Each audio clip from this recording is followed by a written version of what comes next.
Hi everybody, this is Gary dealing with Sentiment Timing, and this is our free technical video report for Tuesday, October 23rd, 2018. So today we saw a very whipsaw day, and it actually cleared up a lot of things, which I'll go over.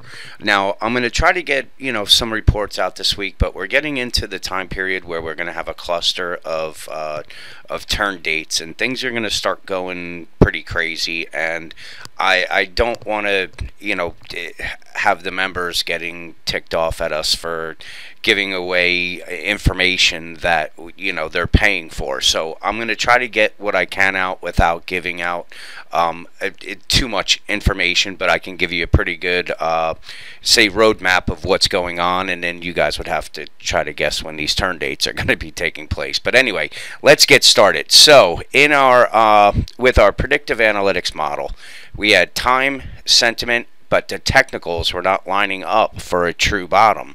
So this is one of the reasons why I was laying out last week when I gave out the free video report. I was giving you different options that could play out, because we didn't have everything lined up. And once we have everything lined up, that's when you can get a little more aggressive on things. So this was one of the options that I laid out. It was a 1, 2, 3, and we were making a wave 4, and then we were going to come down and make a wave 5 below this wave 3. So that was one option. The second option was going to be that we were going to make an A, B, and a C into the larger top date, and then from there we'll be heading down. And then the other option, which this was my preferred option on it, where we came up, we topped at the 28.16. We were going to come down to the 28.16.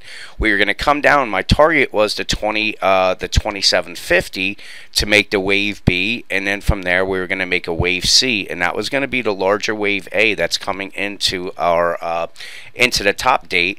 And that's when we run into the cluster of things where I'm saying this top date is going to be pretty close to where the upcoming low date is, and that's why things are going to get very choppy. And I like I said, I can't give information away that members are paying for, but this was my preferred wave structure, was that we were making an ABC into the upcoming top date. From there, the wave B was going to come down, and we were going to make a low date on the low date that we're anticipating, and then the wave C was going to come up and start closing some of these gaps.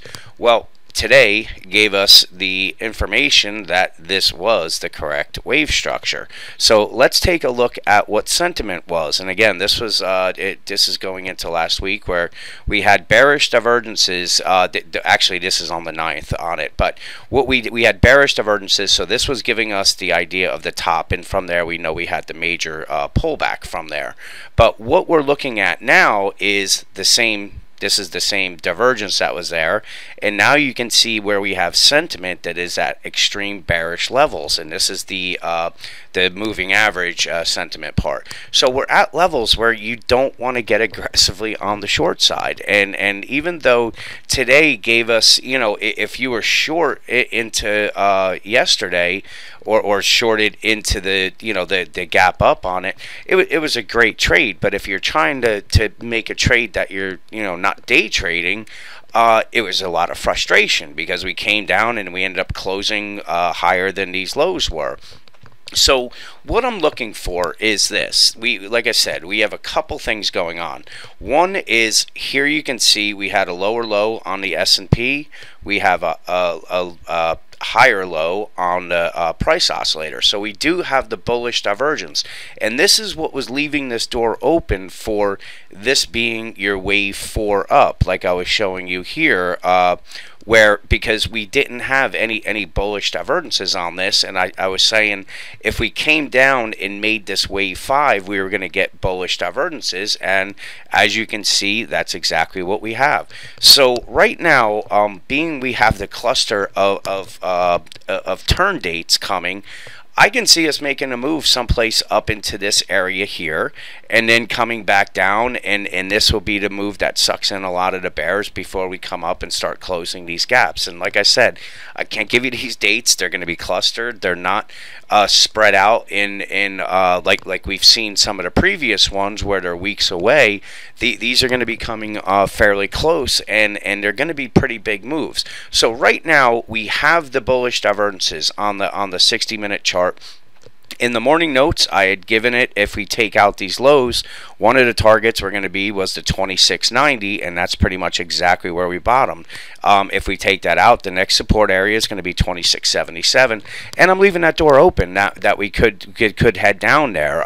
It's right now we have the bullish divergences. We may chop around here and then have a spike up into the next top date, and then have a quick move down. And like I said, what would actually play out is we could be making some type of inverted head and shoulders pattern, because we often see that at the lows.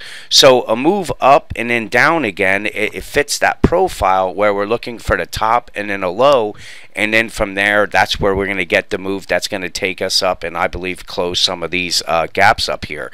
But once that completes and we head into the larger turn date or top date that we're looking, then we're probably going to come down and take these lows out. So as you can see, with the volatility that's picked up and support levels holding, resistance levels holding, things are getting, you know, predictable. This one right here, like I said, it was we had so many different options that could have been playing out that I took a long trade here.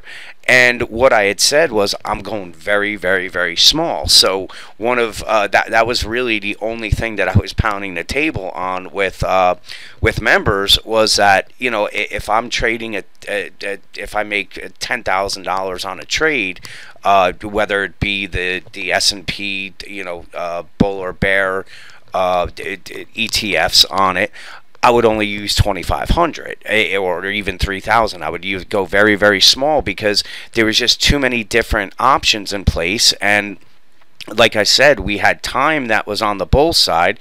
We had sentiment that was, we saw some extreme bearish sentiments, but we didn't have the technical end of it, and that is the lack of the bullish divergences that were in place, and plus this could have been a wave 4, wave 5 wave structure. So now that we have these in place, and I believe that we are going to try and chop out some type of low, and it's going to be very confusing because it can be a move up and then a move down, and when we move up, this is going to squeeze all the bears out of it, get them all kind of washed out of their trade before we have the next move down and have them chasing the downside, only for them to be the fuels for the move to the upside that most likely will come up and start closing some of these gaps. So there's going to be big movements. It's going to be fast, and really what I'm going to do is continue to map these trades out like this and give the different options that could play out. But right now, things are going to get pretty volatile. There are going to be big moves up and down, and once that actually makes this the low that we're anticipating, where the rally is going to be extended, then it's going to be just hang on to your long trade and just let things ride up until the next top date. But right now, you got to be very careful with when you're going long and when you're going short, because if you're going short into the low date, you're going to get crushed on that. You're going to get squeezed out of your trade. But if you jump into the long side as we're heading into our upcoming top date, you're going to get stopped out of your trade or lose money as you're averaging down. So we know the time periods that we have to look for. Woody's identified those dates. He's identified when he's expecting the sustained rally to take place and when it's supposed to end. And right now we're just waiting patiently to see what the market's going to throw at us. And right now I believe we are trying to scrape out a bottom. That's going to be a very, very lucrative long position once the low is made after the second low date, and from there then it's going to be just seeing when the next turn dates are. So right now what we're looking at is we could come down, test these lows again. We could head up. It doesn't really make a difference. We know what to expect and where we're going to be looking to buy. I would just give you this little piece of advice. That free advice would be just be careful shorting, because this market is trying to scrape out a low, and we do know when the bulls get into control, they really don't let go until every bear is out. So we know the dates. We know what to look for. Now we just got to draw a roadmap for the markets and make those trades. And with that, enjoy the rest of your night, and I'll talk to you guys later.